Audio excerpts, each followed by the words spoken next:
Why are there gates around cemeteries? Because people are dying to get in. Today, I'm going to recap a 2021 action horror thriller film called Don't Breathe 2.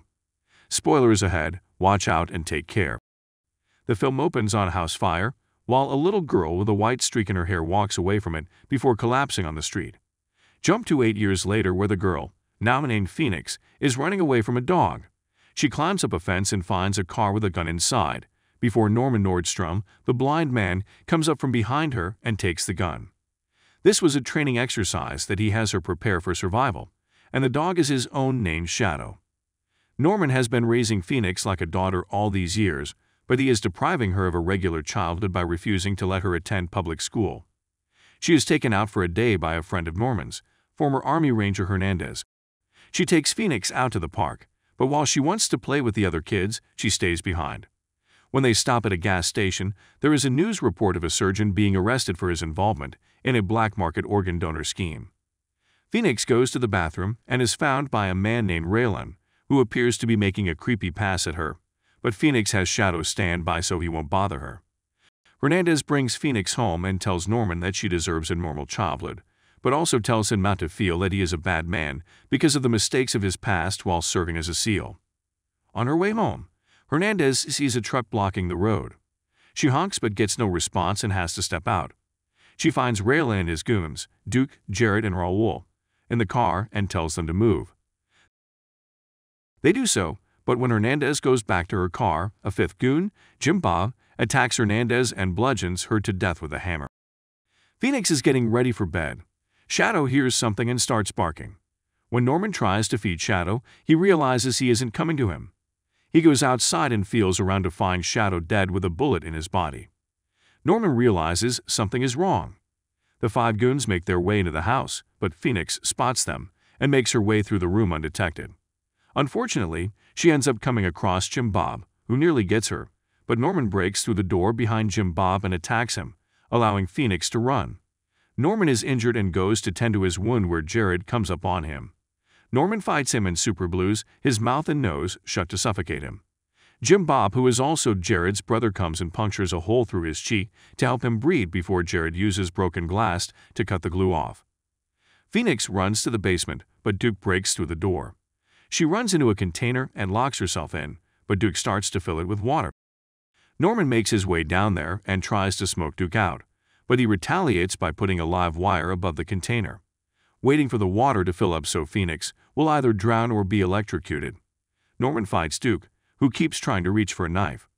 Norman manages to pull the wire away from the container and hide behind a table before throwing the wire to ignite the gas, creating an explosion that fries Duke. Norman tips the container over to get the water out and pull Phoenix out safely. As the two try to make their way to safety, the other four goons try to find them. Raylan calls out to Phoenix and says that Norman is not her father and that he has been lying to her.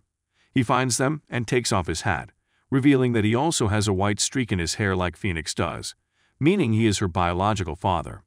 He explains that he was blamed for the explosion of their home and was in jail for years, waiting to find Phoenix again.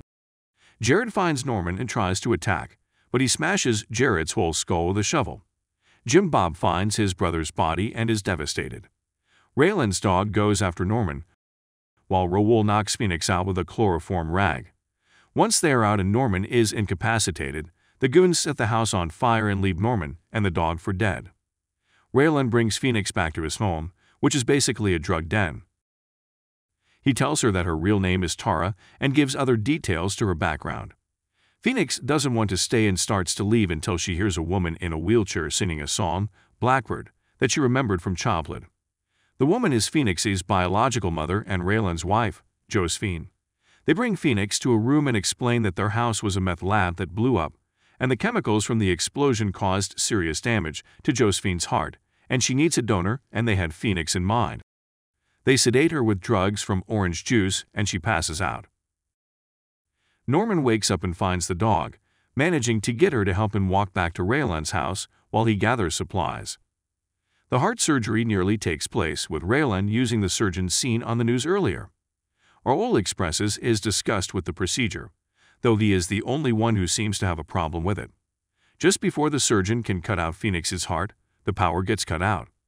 The goons go after Norman, but when Jim Bob tries to fight him in retribution for Jared's death, Norman gets little rattling balls and shoves them into Jim Bob's throat, which allows him to hear wherever he goes so that Norman can throw a hammer at Jim Bob's head. Raoul goes with 3 other gunmen to find him, but they step on water that he senses while laying down, and Norman shoots them dead. Raoul tells Norman about what Raylan and Josephine are trying to do, and he wants no part of it, so he tells Norman to catch them before they take Phoenix away. The villains almost get out until Norman slashes the surgeon's throat. He sets off smoke bombs while Raylan goes after him. He fires his gun like crazy and ends up shooting Josephine dead. Her wheelchair starts rolling toward a deep empty pool and Phoenix is handcuffed to her. Phoenix grabs a machete and starts hacking off Josephine's arm, but still ends up falling down the pool with her. Norman catches Raylan and gouges his eyes out with his thumbs. Phoenix climbs out of the pool, and Norman tells her to stay away from him as he admits the evils he has committed, stating he is just a bad man. After it appears she has left, Raylan stabs Norman in the back and nearly slashes his throat, but Phoenix impales Raylan with the machete, and he falls into the pool next to Josephine. Phoenix holds Norman in her arms until he appears to die. Phoenix leaves the facility and goes to the park where she finds the kids from earlier, asking if she can join them. They allow her to join, and she tells them her name is Phoenix. After the credits, the dog comes by Norman's body, and it is implied he might still be alive.